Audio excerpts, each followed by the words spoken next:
Magandang umaga kasiglahenyos. Ako nga pala si John Marcia Aricaya mula sa Grade 10 Rizal. At ngayon, tatalakayin natin ang Kabanata 18 mula sa novelang El Filibusterismo ni Dr. Jose Rizal. Bago ang lahat, nais ko munang ipakilala sa inyo ang mga tauhan. Una na sa listahan si Mr. Leeds. Pangalawa, si Don Castillo. At pangatlo, si Bensay. Pang-apat, si Padre Camora. At ang panghuli ay si Padre Salvi. At ang tagpuan naman ay ang peryahan. Dito naman ang mga talasalitaan: pahintulot o pagpayag, pagsiyasat o pagmamanman, piramide o piramid, papiro, isang halamang tubig, espenghe, isang halimaw na may katawan ng leon at may ulo ng tao, nakatuon o nakatutok o nakatitig. Dumako naman tayo sa video. Oras ng pagtatanghal sa napapabantog na ulo, malugod na sumalubong si Mr. Leeds sa mga panauhin. Mahusay siyang magsalita ng Kastila, palibhasay na nirahan ng ilang taon sa Timog Amerika. Ang bulwagan ay balot ng kurtinang itim at naiilawan ng mga sinaunang lamparang de alkohol. Sa pakiramdam ng mga manonood, para silang napasok sa isang bahay na may patay dahil sa amoy ng kamangyang at kandila. Samantala, nais ni Benzaid na ibunyag ang daya ng tinatawag na espinghe ni Mr. Leeds. Sinuri ni Benzaid ang mesang natatakpan ng itim na tela sa pag-aakalang may salaming pandaya, ngunit wala siyang nakitang anuman. Kayo ba'y nasisiyahan? Maaari na ba tayong magsimula? Madali na. Napakabagal namang tao nito. Kung gayoy, magsiupo na po. Mga kaginoohan, minsay dumalaw ako sa piramide ni Khufu, ika-4 na libi ng mga paraon. Sa isang libing ang gawa sa batong buhay na pula ay nakita ko ang kahang iyan na maaari ninyong siyasatin. Amoy bangkay!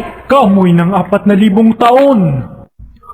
Ang kahang ito, mga ginoo, ay may lamang sandakot na abo at kaputol na papiro na kinasusulatan ng 2 salita. Nang magawa kong bigkasin ang unang salita, nasindak ako nang buksan ko at matagpuan sa loob ang isang ulo. Inalis ko ang pagkatakot at binasa ang 2 salita. Nawala ang ulo at ang napalit ay ang sandakot na abong ito. Natagpuan ko ang 2 salitang makapangyarihan, panlikha at panggunaw, pambuhay at pampatay. Sa gitna ng katahimikan at sa nanginginig na tingig ay nagpatuloy si Mr. Leeds. Mga ginoo, sa pamamagitan ng isang salita'y bubuhayin ko ang sandaot na abo upang kausap ninyo ang tanging nilikhang nakapapatid ng nakaraan, ng kasalukuyan at ng hinaharap. Erenos, Espinghe, ipakilala mo sa mga naririto kung sino ka. Ako'y si Limuti.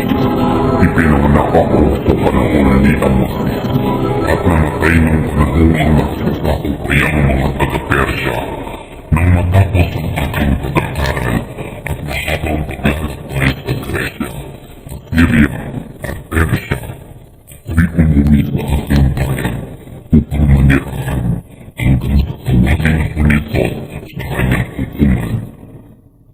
At nang magkaan ko sa Babylonia ay nabatid ko ang isang kakilakilabot na lihim ng pandakayat ni Kalmata upang ang tinig na ang kapangyarihan. At nang isubong ko sa kahit ang bisis ay pinalas ang aking ikatatuloy sa pamamagitan ng mga sasertoteng pag-iisip. Mga matay, napasama sa Diyos ang pagparatan.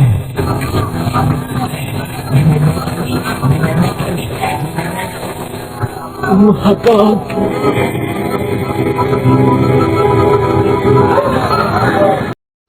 Ngayon ay dumako naman tayo sa aral.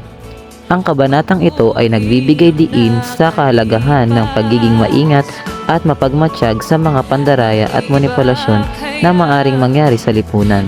Pinapakita rin dito ang kakayahan ng mga karakter na makipaglaban sa mga katiwalian at ipagtanggol ang katotohanan sa loob ng lipunan. At yan ang lahat sa araw na ito. Maraming salamat sa inyong pakikinig.